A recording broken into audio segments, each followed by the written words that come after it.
झारखंड लोकतांत्रिक क्रांतिकारी मोर्चा JLKM का 1932 के खतियान के लिए संघर्ष झारखंड में मूल निवासी की पहचान और अधिकारों के लिए किया जा रहा है।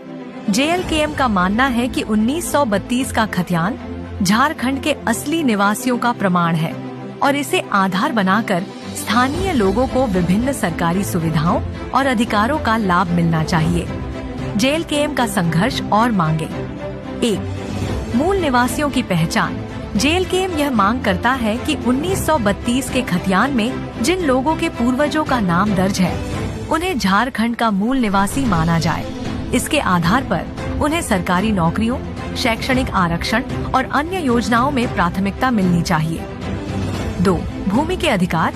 JLKM का संघर्ष यह सुनिश्चित करने के लिए है कि झारखंड के आदिवासी और मूल निवासी अपनी भूमि पर अधिकार बनाए रखें। खतियान के आधार पर जमीन के स्वामित्व की पुष्टि कर बाहरी लोगों को भूमि अधिग्रहण से रोकने की मांग की जाती है।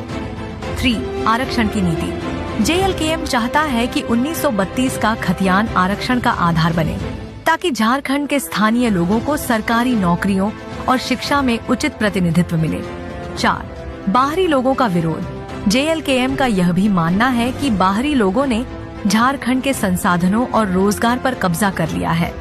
वे चाहते हैं कि 1932 के खतियान के आधार पर बाहरी और स्थानीय लोगों की पहचान हो और राज्य की नौकरियों में सिर्फ मूल निवासियों को मौका मिले। संघर्ष के तरीके। धरना और प्रदर्शन।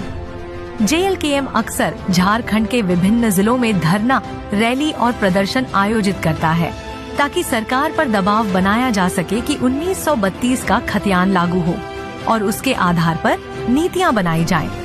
राजनीतिक समर्थन। JLKM ने कई राजनीतिक दलों से भी समर्थन लिया है जो उनके इस संघर्ष में साथ देते हैं और इस मुद्दे को चुनावी मंच पर उठाते हैं। निष्कर्ष। JLKM का 1932 के खतियान के लिए संघर्ष झारखंड के लोगों के अधिकार, पहचान और भूमि को बचाने का एक प्रयास है। उनका मानना है कि इस दस्तावेज के आधार पर ही झारखंड के असली निवासियों को उनके हक मिल सकते हैं।